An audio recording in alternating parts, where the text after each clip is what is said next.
Heads up, friends. The unofficial Shopify podcast is made by indie entrepreneurs for indie entrepreneurs and may contain material not suitable for all audiences, like swearing or economics. Listener discretion is advised. All these Shopify stores look the same, and so does mine. Look, I've heard that one before. A lot of merchants struggle with restrictive themes that stifle your creativity and your vision and limit that unique brand experience that everybody wants to offer their customers. You want to stand out. Standing out is key. You don't want to lose potential customers because your store looks and feels just like everything else out there. That's a nightmare for any marketer. Enter Flex from Out of the Sandbox. That's the Shopify theme that breaks the mold. It's designed specifically for creative control.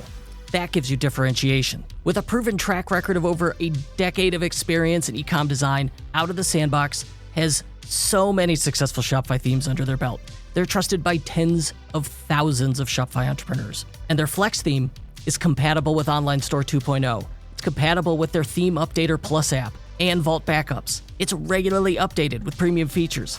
That saves you money and time. And with Flex, you get multiple layout options. You can easily add custom CSS to it. You get 13 unique style variants. It is built for rapid deployment in a truly unique way. As the marketplace gets more competitive, can you afford to wait? It's time to stand out with Flex, so why not try Flex? They've got a 14-day satisfaction guarantee, so if you don't love it, you'll get your money back. Stand out for the crowd with Flex. Head to outofthesandbox.com to learn more, see the demo, and license your own copy today. That's outofthesandbox.com.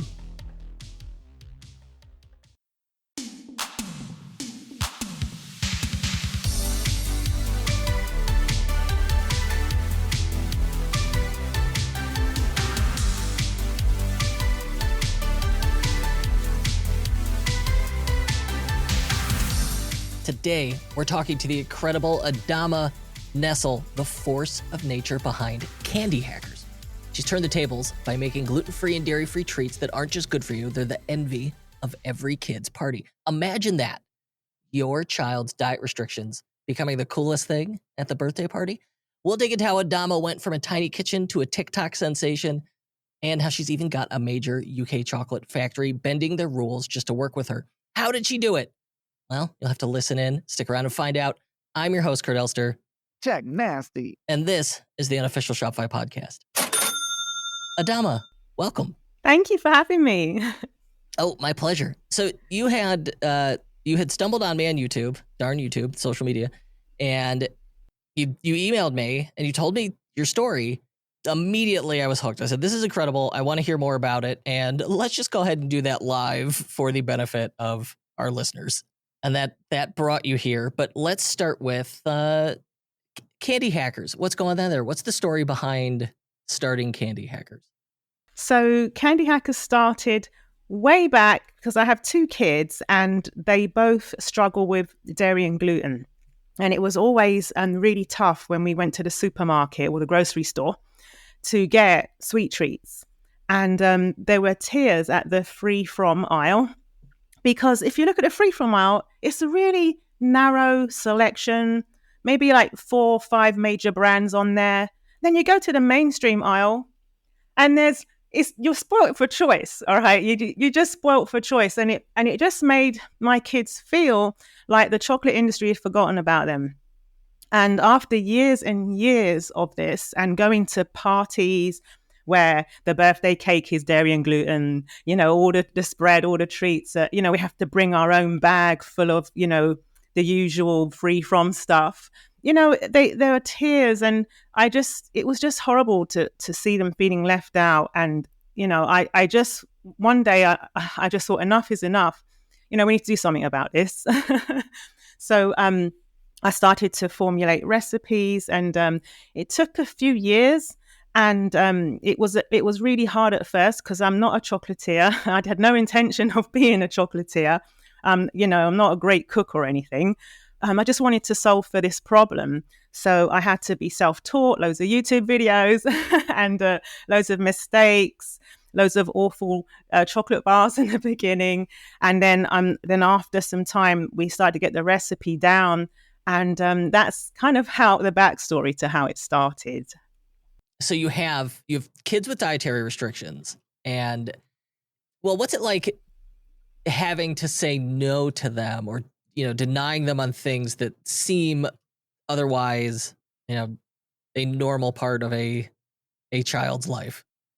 Honestly, it was really hard because, I mean, full transparency, we're a neurodivergent family. My kids are neurodivergent. So we have a chip on our shoulder about that a bit, because we weren't really in the mainstream of society in that way. So we had kind of layers of that, being left out of the mainstream. So it was very hard for me to say no to them because I have layers of that, in our backstory.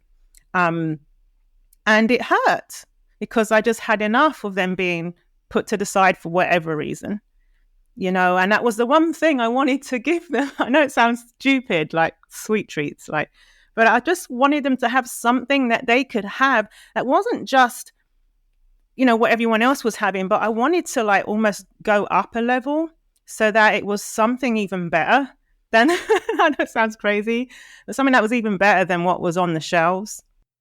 Traditionally these things are substitutes, right? It's like, well, you can't have this, so we're going to substitute it with this. That's like, if you're lucky, it's 80% as good, right?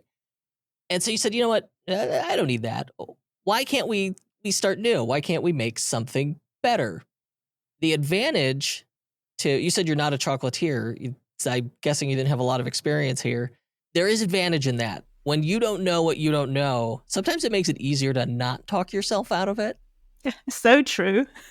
Like, I sometimes wonder, it's like, if I'm here because of 2009, I said, I'm going to build an e-commerce platform with no knowledge of how insanely difficult that would be or what an absurd statement that was. And yet, I failed at that, but that kicked me off into, my career here. And so there is some advantage there. I love the name Candy Hackers. How did you come up with the name? We had a few options and we ran a poll on, I think it was Facebook or something. And Candy Hackers just felt so right for us because my kids love technology, they love gaming, coding, all that. So we're not hackers in that respect, but we wanted to hack candy, we wanted to hack chocolate.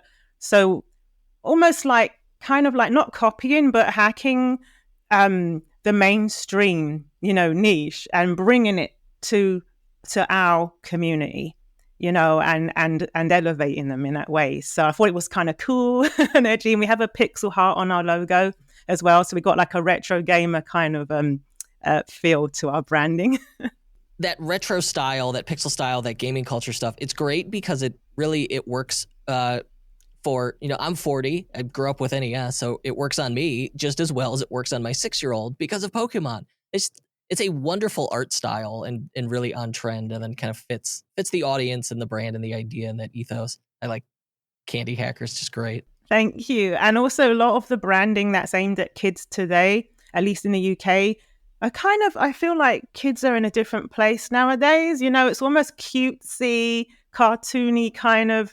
I don't know. I just feel like kids are cooler these days, I just wanted to do something completely different for kids.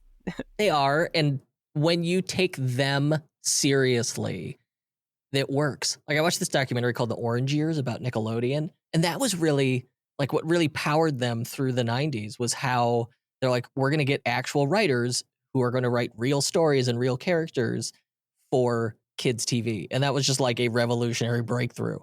That same concept here. You're look, you're a little person, but you're still, with not a lot of life experience, but you're still a person, and I'm going to take you seriously. Exactly. Yeah, spot on. So speaking of our little people, what are our dietary restrictions here? Gluten and dairy? Yeah, we started off actually with a lot more. We started off in 2019 trying to do everything sugar-free, soya-free, gluten-free, dairy-free, egg-free. We tried that and it just restricted our recipes and creativity too much. And also my message wasn't getting across, and it just didn't taste great. And the whole point was we wanted to make it fun, and I had to really think about who we are serving. So we basically broadened out and got rid of all the other stuff and then just made it what we originally wanted to do, which was gluten-free and dairy free. But we're not like free from as in certified free from, because it's really tough to do. So we are made without dairy and made without gluten in the ingredients. We have to say may contain, on our labeling, but we have a gluten-free kitchen and everything. So so it's gluten-free and dairy-free, which is hard to get in combination, because a lot of the coolest stuff I've seen on the market is either gluten-free or either dairy-free, but it's not together, So kids like mine are left out either way. It's more frustrating for them. So that really, the struggle to find stuff is with trying to find stuff that is good. There's limited selection. What is available will often be a subpar substitute, and you're struggling to find stuff that meets these two major criteria: gluten-free and dairy-free. Exactly. That's the struggle. Okay. Yes. So I get the issue here, and were I in the same position, of course, I want to help my kids. I wouldn't know where to begin. Like, what is the moment where you say, you know what, I'm going to go make some candy bars? Yeah. I'm kind of naive in that way, so I guess I have an entrepreneurial spirit. I've always been quite naive about my goals and things I want to do. Like, I just go for it and sort of figure it out as I go along. And I just have, I don't know. I saw like a big vision for Candy Hackers. It wasn't just chocolate. All right. Chocolate was one of our products. So I'm thinking more of the person and not the product, So I want to solve for a lot of things. And sweet treats was just the thing that we struggled with the most, was the sweet treats. Because, the freeform industry is way better today, let's face it, than it was 10 years ago. Sweet treats is something we all love. We have a serious sweet tooth in our family. And so I have like a line of products I see on the horizon. And I just literally got started in my kitchen, just doing some research, finding out what things we love that we can't have. And my kids really led the process. They told me what it was that they wanted, and then we just tried to hack around it. And that's kind of how I started. How old were they when you started this, and what was their wish list? Oh, so cool. We're looking about 4 years ago. So my daughter was about 6 years old when we got started, and the wish list was really long, and their flavor, what they wanted, changed over time. But the thing that really, really cracked it for us was when my daughter saw, Oreo cookies that are gluten and dairy in it. I think it's got dairy in it, but anyway, it's definitely gluten. When she saw some viral trend going online where there were these chocolate bars with broken up Oreo cookies on them, and she really wanted it. And I hate saying no, you can't, because you're different and you can't have what everybody else has, I said, you can't have that, babe. I'm really sorry. And she cried and cried her heart out. I mean, she just cried so hard. And the poor kid's just like, look, I just want to put some Oreos on something. Yeah, exactly. It's so hard, So I said, look, babe, put your shoes on. Let's go. We're going to the supermarket. Let's go.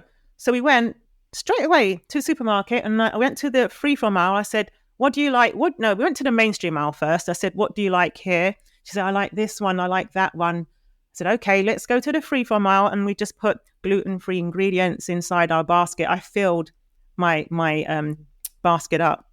And we went home, we broke things up, we experimented, we spent hours literally just messing about. And although they were a bit, crazy what we came up with, those were the beginnings of the recipes, that we have now. So that's kind of, how it started. The holidays are here. This is it. Don't get scared now. First comes Halloween, then Veterans Day, Thanksgiving, Black Friday, Small Business Saturday, Cyber Monday, Giving Tuesday, Hanukkah, Christmas, Kwanzaa, Boxing Day, New Year's, and Great Scott, how will we ever keep up? Easy. Use Zipify Pages. Zipify Pages. It's a landing page builder created by the founder of a $180 million Shopify store. It has everything you need to launch your next promotion more quickly and for a lot more profit. With their library of proven templates, you could build a high-performing holiday funnel in just a few clicks, from Black Friday to New Year's and everything in between. And because every template is tested first on their 9-figure Shopify store, you know they actually work. Plus, you can use Zipify Pages to optimize your product pages, blog pages, and even your homepage, so your store's ready to convert more of that holiday traffic. So if you want to have your most profitable and stress-free holiday season ever, then go to zipify.com/Kurt. That's zipify.com/KURT to start your 14-day free trial today. And to get an unadvertised gift, email help@zipify.com and ask for the holiday bonus. Frankensteining together some ingredients from the store, you will make a delicious treat, but this doesn't get us to mass manufacturing a product. Like what was the first thing you successfully made? And then how did you go, you know what? We should make this at scale in a factory. We should try to sell this. How do you get there?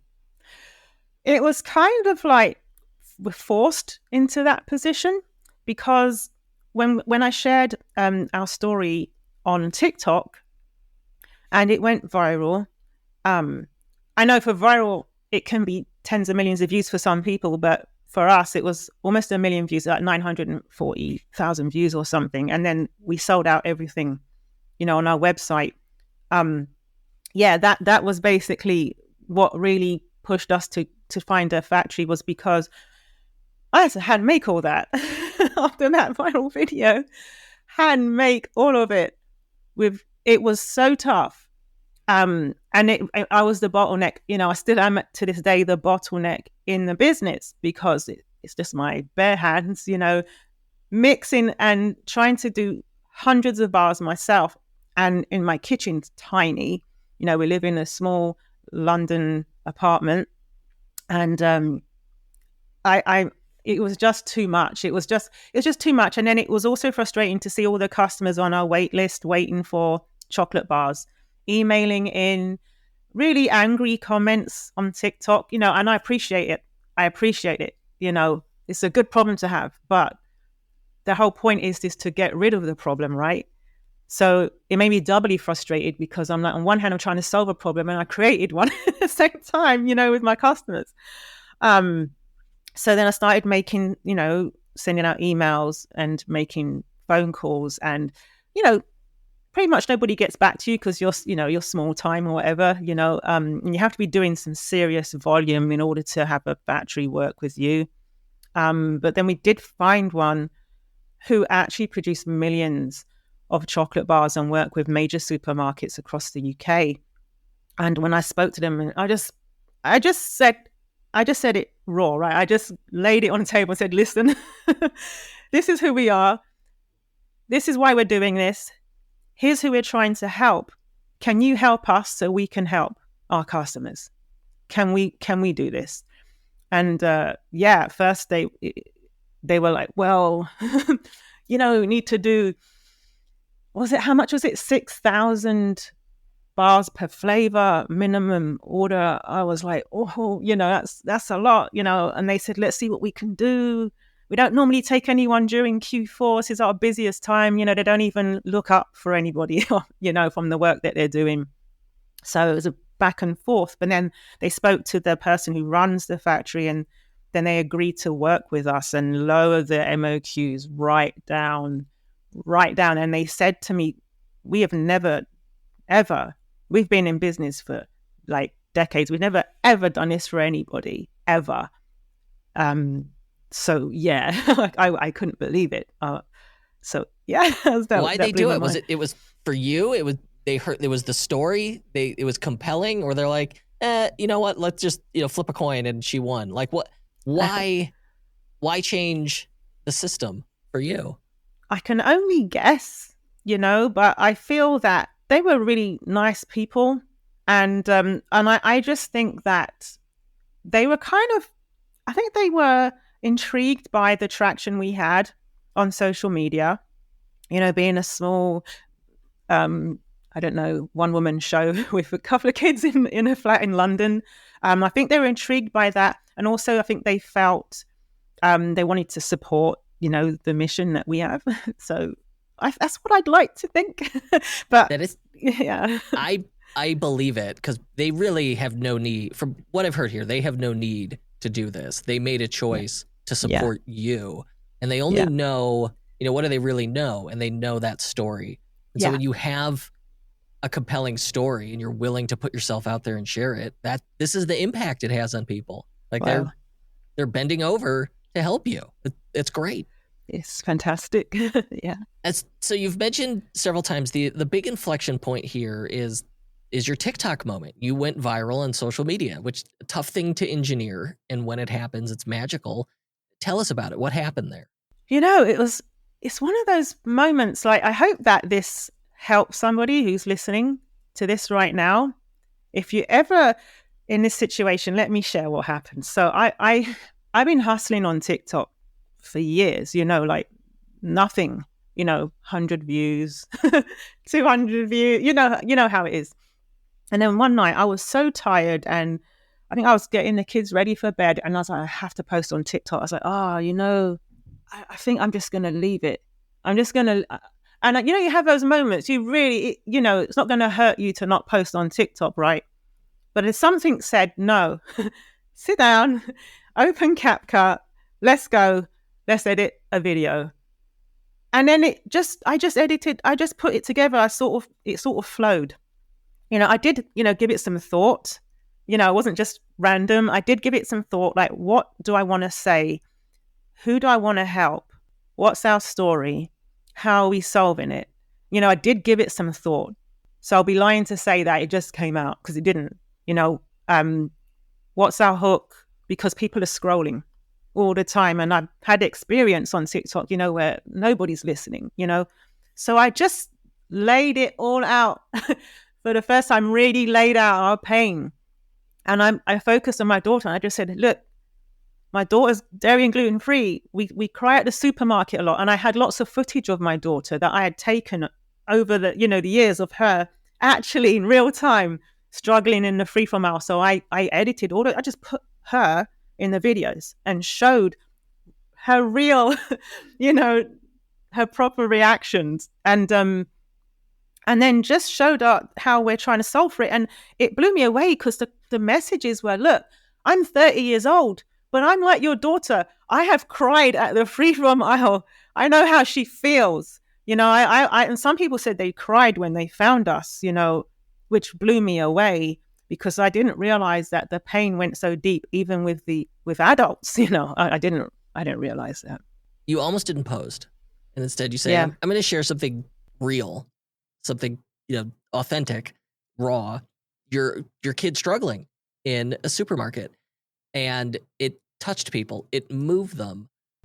You're agitating the pain by demonstrating this real emotional thing in your life. And then you're saying, look, this is how we're trying to fix that. This is how we're trying to solve for that. And by this point you had developed the product and it was available for sale, but you didn't have the factory yet. You're making it myself. Yeah. Like at that point I was doing, the best we'd ever done was like an order or 2 orders a week, literally.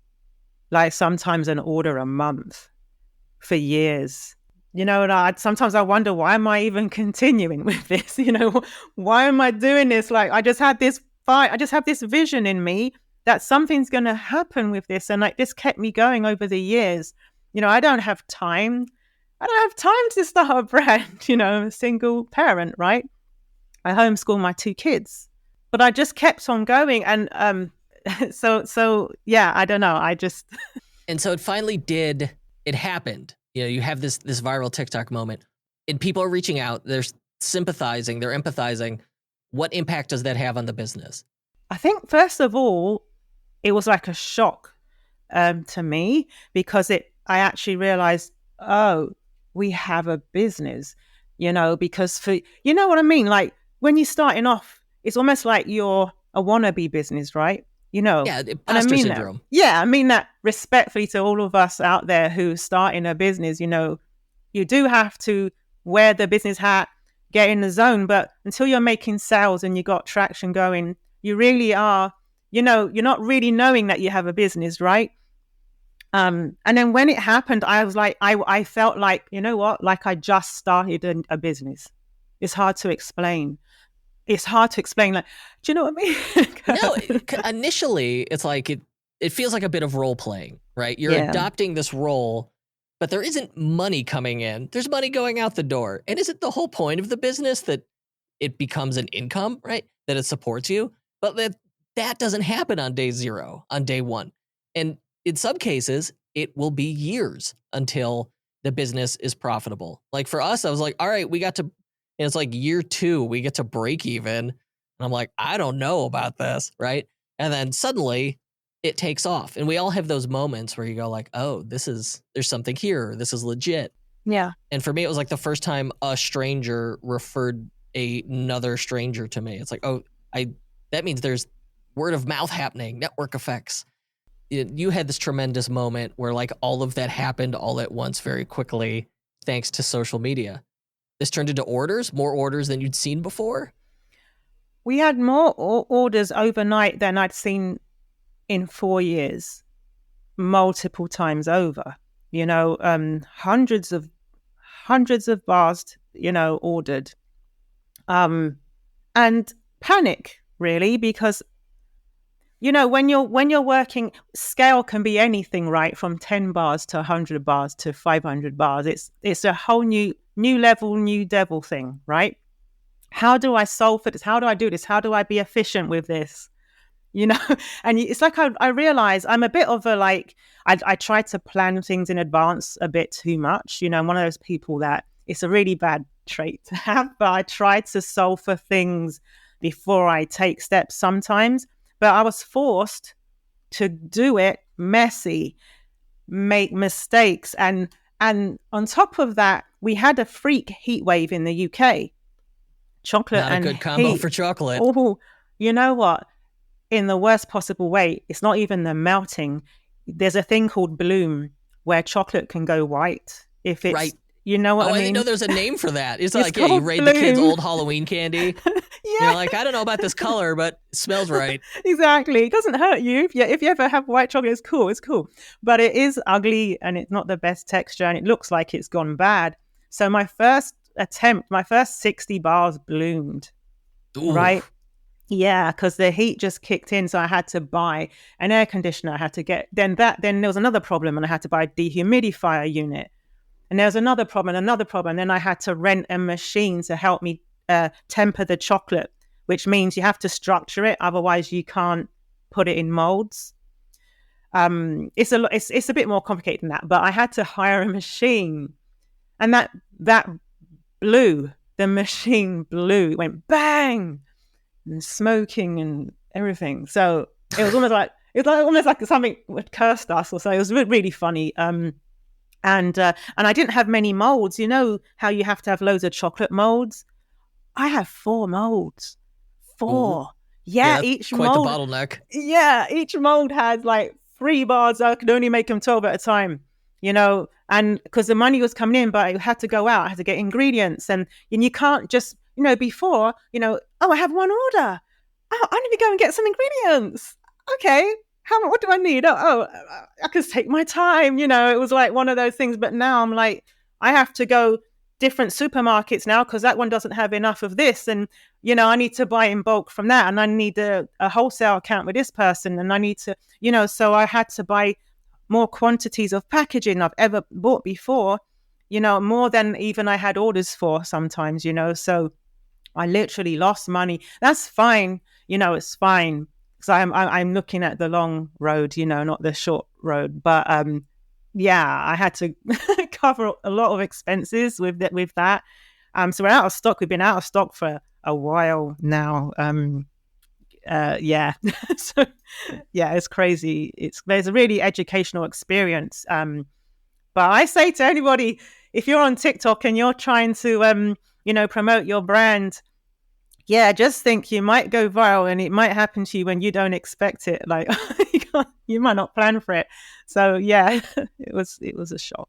It's a tough thing to engineer. And when it did happen, it validates everything you've been doing. But now you have a tiger by the tail in this now very real business. I'm sure you've probably tried to repeat the success of going viral. Do you have advice for other folks who are hoping to see similar traction on TikTok? I actually afraid to replicate that because I still haven't solved yet. I'm not ready to facilitate those orders. So I've kind of been holding back a bit on TikTok, to be really honest. I probably shouldn't do that. I don't know. I don't know what the right answer is. I suppose it depends what the call to action is, but Yeah. Also it's frustrating for people. But if it's like, hey, the free from chocolate bar that's sold out 10 times, get on the wait list now, that kind of thing would have to be the call to action. And it's audience building. You're trying to get this big newsletter and capitalize on that popularity, that success now, so that you own the customer when you have them in a newsletter.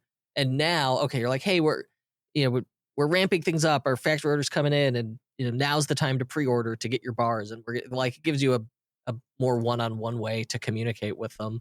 Yes, so I'm appreciating what you're saying to me, Kurt.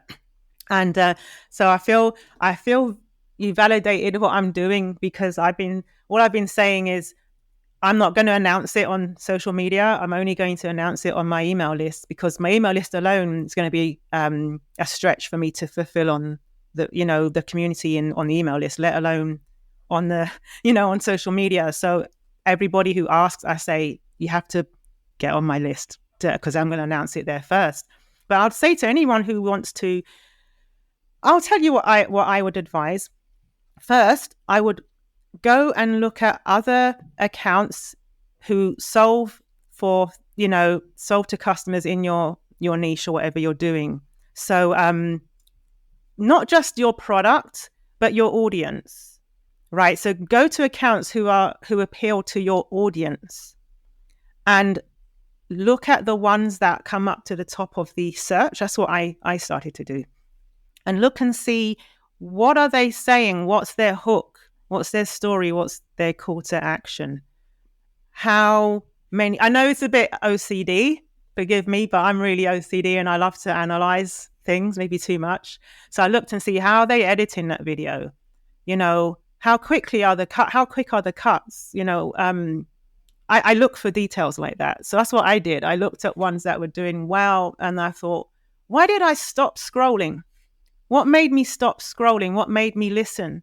And then you sort of get frameworks in your mind, and then you can plug in your authenticity, your story, what's real to you, and you can plug that into those frameworks. And somehow it's almost like there's a kind of alchemy that happens when you do that.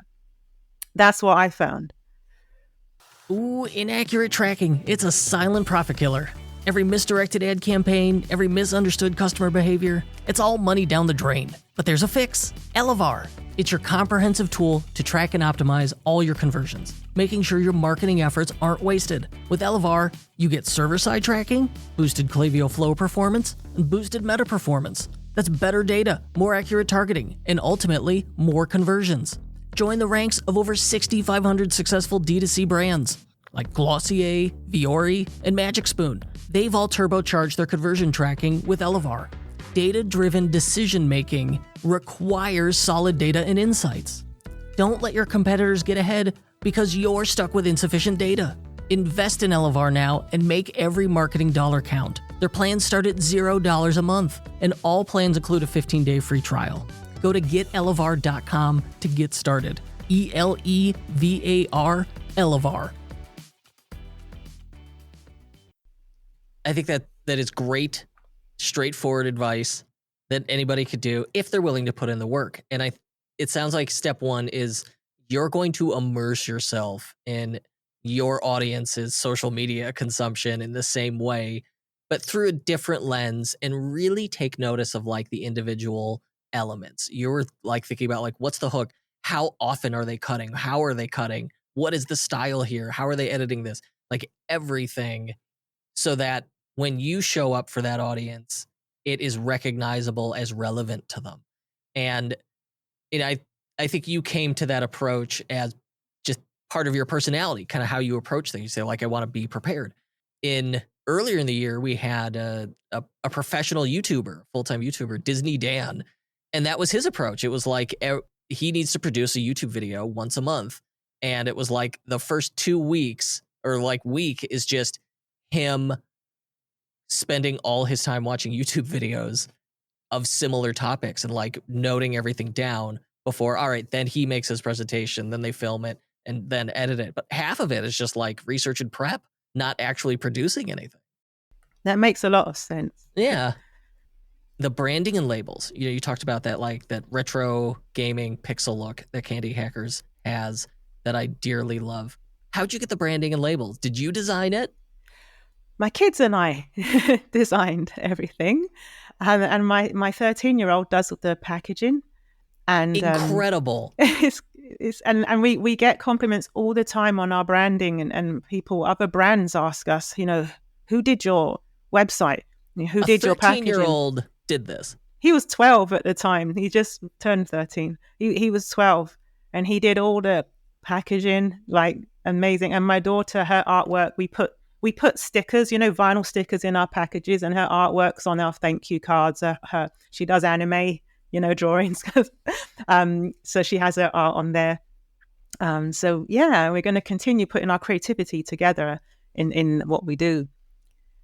I was admiring these labels. I like thanks. With a new lens, just as I discovered, a child did this, and it looks better than a lot of what I see from supposed professionals. This factory partnership, what's it mean for you to be able to work with a factory? How is that going? So it's a lot of back and forth, and it's also finding the balance, because I'll tell you the latest at where we're at now. So they've noticed that our bars are quite complex. So we have 4 to 8 different steps in the production, where they're used to working with bars that are 2 to 3 steps on their assembly line. So they're concerned at the moment, being completely honest with you, that, we might be too complicated for them to make money, because what they said, what you do in a few hours, we can do in 20 minutes, like without a blink of an eye, where we can do things fast. Even though they specialize in handmade, they hand finish, so they do have some machinery involved.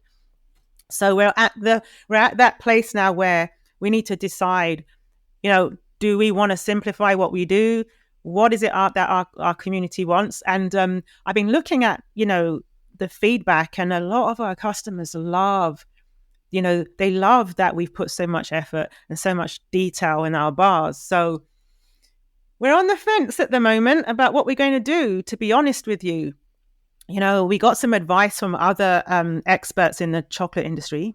I've been fortunate that they've been very supportive, and they said, hey, have you thought about opening your own facility? Just open your own facility, because then you'll have more control over your product, and you can react also to your audience a lot quicker, because with the factory, it will take time to get a new flavor out there.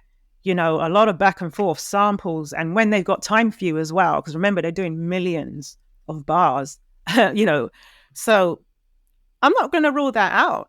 And that's why I'm thinking of doing maybe a crowdfunding situation with my community, using the crowdfunding app on Shopify, So I'm thinking to use that maybe for the next run. That would be cool. I would. Well, and if you could, when you have the community and the audience behind you, and you can explain to them what's going on, like, hey, we can't meet demand, we have to ramp up output. We found a factory willing to work with us, but they think we may have to dumb down the product a little bit for that to work. Or we could try and raise the money, and we could build our own factory, and we could do this ourselves. That's the authenticity, that honesty. That's the thing they can get behind. That factory, like, they could just provide the output. They don't have some way to help you grow outside of that, do they? No. Okay. And, I mean, you could have that, like, come up with a different candy bar specific for them to manufacture. That you're like, all right, we have one that's mass-produced and accessible. Yes. A more commercial line could do, something like that. That's so I'm not going to rule it out completely. So we could do something that maybe can, is quick, and we can be in stock with it. It's not too complex, and we can leave some of our more exclusive flavors maybe for our members, because we want to do a monthly subscription box. So I might save those exclusive bars, hire some Oompa Loompas, and then we can make them in-house. That would be cool. So yeah, we could find a middle way somehow. If you have the factory producing stuff, like you want the short-term and the long-term strategy for get cash in your pocket. The factory's there. Like, why complicate it? They don't want to have to switch lines. Just, hey, do a run of this bar as reasonable as we can. Switch up the packaging. Give it like a new brand name so that it's not confused with the other stuff. Like, that's the one you could sell, and that gets cash going. Yes. And proves like, all right, we are shipping. This is real business. And then raise the money and then try to do it in-house so you can make it the way you want it. Easier said than done. I have done none of this. I've manufactured nothing. The whole concept would overwhelm and terrify me, right? Like, none of this is easy. Me giving the advice, very easy. Oh, just do this, do that. But that's where the good idea, like you said earlier, that's where the good ideas come, when you haven't got experience with something, that's where you get out of the box solutions. So I really liked what you said, honestly. So okay, good. So it's good advice. I appreciate it. Yeah, thank you. And so you've got, like, right now I can go on candyhackers.com. This is a Shopify store. Looks great. You and your kids did this? You set this up? Yeah. Yeah. How'd you end up choosing Shopify, out of curiosity? I noticed that I did my research, and there are others, maybe even cheaper ones that you can go with, when you're starting off. But I love the, because I'm thinking marketing as well, because, businesses are also, marketing goes together, right? And I love marketing. And I think that there are lots of apps, and ways you can really make your customer experience what you want it to be, using the marketplace and things like that. So Shopify was a good choice, because you could look at the crowdfunding app, so we could use that. Like, you can't really do that well, I don't know. I think the end result speaks for itself. What are your favorite flavors? What's your favorite bar or your kids' favorite bars here? We love Pretzel Perfect, because that was definitely one that was that used to trigger the tears in the supermarket, not being able to have it because they had gluten pretzels. Even the vegan ones had gluten pretzels. So this one tastes amazing. But Cookie Megabytes is our biggest seller by far. Like, we do double Cookie Megabytes than any other bar on the store. So with the gold dust, because we put like edible gold dust on it and make it a little bit glittery. So Whoa. they love that. And popping orange is awesome as well, with the popping candy and the organic orange oils in it. It's just it's a really cool bar. It's also really pretty. Thank you. Natural colors. We use natural colors as well. Oh, really? They're so vibrant. Yeah, because my kids used to have problems with when they were little, with hyperactivity with all the artificial flavor colors and stuff like that. So we use natural colors on those. Okay, where can people go to learn more about you? So candyhackers.com is our website, and we have a waitlist at, I think it's candyhackers.link/waitlist, I believe. I'll put that stuff in the show notes for folks. I'll link to all of this, and I think I have a link to that TikTok, the viral post. So I'll put that in there as well if people want to see it. Just tap or swipe up on the show art on your phone. I really appreciate you. I appreciate your podcast. Thank you so much. Thank you. My pleasure. I mean, thank you you reached out to me and you shared your story, and you were just looking for advice. And I said, like, I want to hear more, and I'm glad I did. Thank you. Thanks for your advice as well. I really appreciate it. Well, I hope it helps. Adama Nessel, Candy Hackers, candyhackers.com. Check it out. Thank you so much. Thank you. The Unofficial Shopify Podcast is brought to you by Loop. Loop is a returns management platform that makes returns profitable and stress-free for you and your shoppers. Loop offers automated returns, exchanges, and store credit options to lower costs and increase revenue. Do you want to offer at-home pickup or boxless drop-offs? Need to lower return costs or increase repeat purchases? How about all of the above? That's what's possible with Loop. Loop delivers customized returns management solutions for Shopify merchants of all sizes, like Studs, Princess Polly, Code Epoxy, to turn returns into returning customers. Find out why thousands of Shopify merchants choose Loop to manage their returns at loopreturns.com.